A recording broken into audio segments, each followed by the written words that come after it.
Welcome to Power Play India. Don't forget to like, share and subscribe for more content. दोस्तों, power play India पर आपका स्वागत है। दुनिया के दो बड़े लीडर्स मिलते हैं और सिर्फ 3 घंटे की मीटिंग में वो पूरा रीजन का फ्यूचर डिसाइड कर लेते हैं। जी हाँ, मैं बात कर रहा हूँ 19 जनवरी 2026 की उस हिस्टोरिक शाम की, जब यूएई के प्रेसिडेंट शेख मोहम्मद बिन जायद, जिन्हें हम MBZ भी कहते हैं, नई दिल्ली आए।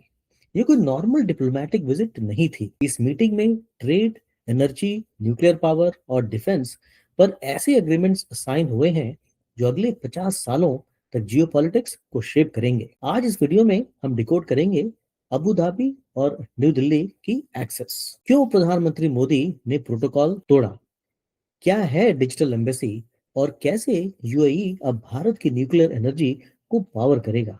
चलिए शुरू करते हैं इस डिटेल्ड ब्रेकडाउन पे। सबसे पहले दोस्तों कॉन्टेक्स्ट समझते हैं। ये मीटिंग ऐसे वक्त पर हुई जब वेस्ट एशिया में काफी टेंशन थी। यूएस के प्रेसिडेंट डोनाल्ड ट्रंप का board of peace plan launch हो रहा है गाजा रिकंस्ट्रक्शन के लिए। आपको जानकर हैरानी होगी कि यूएस ने इंडिया को इनवाइट किया है इस बोर्ड ऑफ पीस का हिस्सा बनने के लिए। यूएई चाहता है कि भारत इस रीजन में एक स्टेबलाइजिंग फैक्टर बने। जहां एक तरफ यूएस और ईरान के बीच टेंशंस बढ़ रही हैं, वहीं भारत और यूएई ने दिखाया है कि वो किसी ग्रुप का हिस्सा नहीं बल्कि खुद एक जोन ऑफ स्टेबिलिटी है।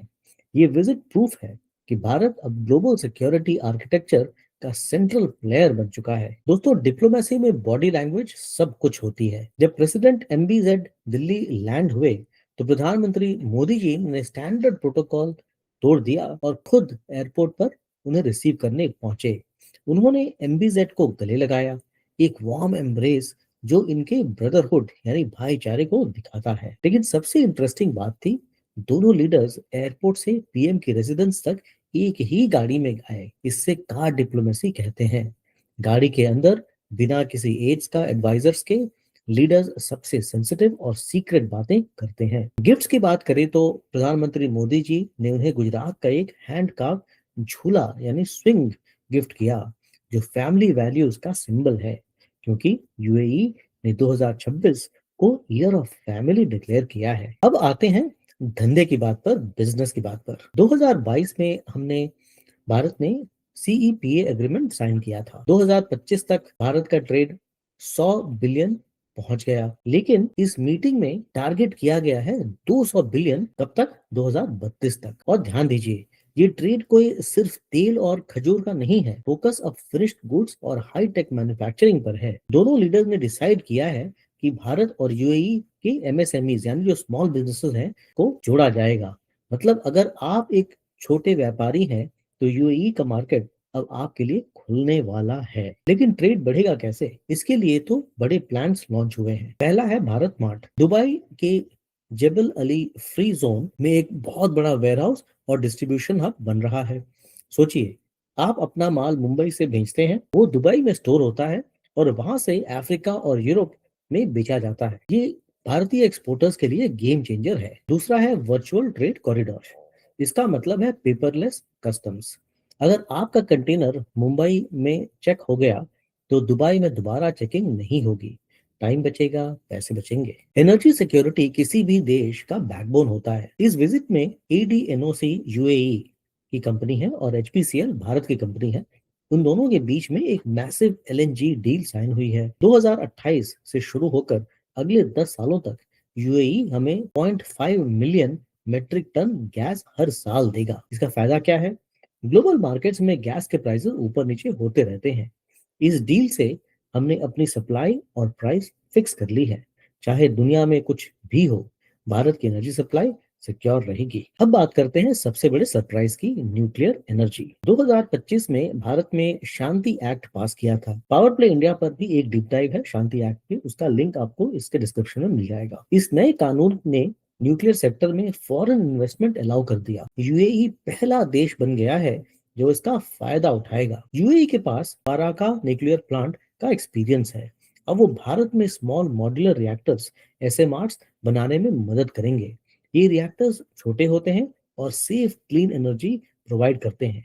ये पार्टनरशिप भारत के क्लीन एनर्जी टारगेट्स के लिए रेवोल्यूशनरी है। दोस्तों, आपने ढोलेरा का नाम सुना है? गुजरात का ढोलेरा एसआईआर भारत की पहली सेमीकंडक्टर सिटी बनने जा रही है। इस समिट में यूएई ने ढोलेरा में मैसिव इन्वेस्टमेंट कमिट किया है। यूएई की कंपनीज वहां इंटरनेशनल एयरपोर्ट और ग्रीनफील्ड पोर्ट डेवलप करेंगी। क्यों? क्योंकि टाटा और दूसरी कंपनीज जो वहां चिप्स बना रही हैं, उन्हें वर्ल्ड क्लास लॉजिस्टिक्स चाहिए। यूएई का पैसा और एक्सपीरियंस धुलेरा को ग्लोबल मैन्युफैक्चरिंग हब बनाएगा। फाइनेंस सेक्टर में भी बड़ी खबर है। गुजरात की गिफ्ट सिटी में यूएई का सबसे बड़ा bank first Abu Dhabi bank FAB अपनी ब्रांच खोल रहा है। इससे बिजनेस लोन लेना आसान हो जाएगा। और सबसे इंपॉर्टेंट, भारत के यूपीआई को यूएई के एएनआई पेमेंट प्लेटफॉर्म से जोड़ा जा रहा है। इसका सीधा फायदा उन लाखों भारतीयों को होगा जो यूएई में काम करते हैं।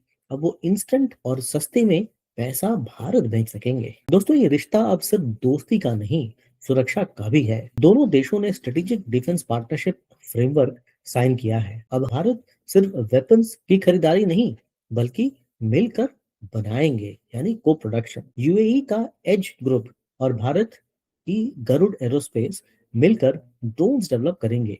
ये ड्रोन्स सर्वेलेंस और कॉम्बैट यानी लड़ाई दोनों में काम आएंगे।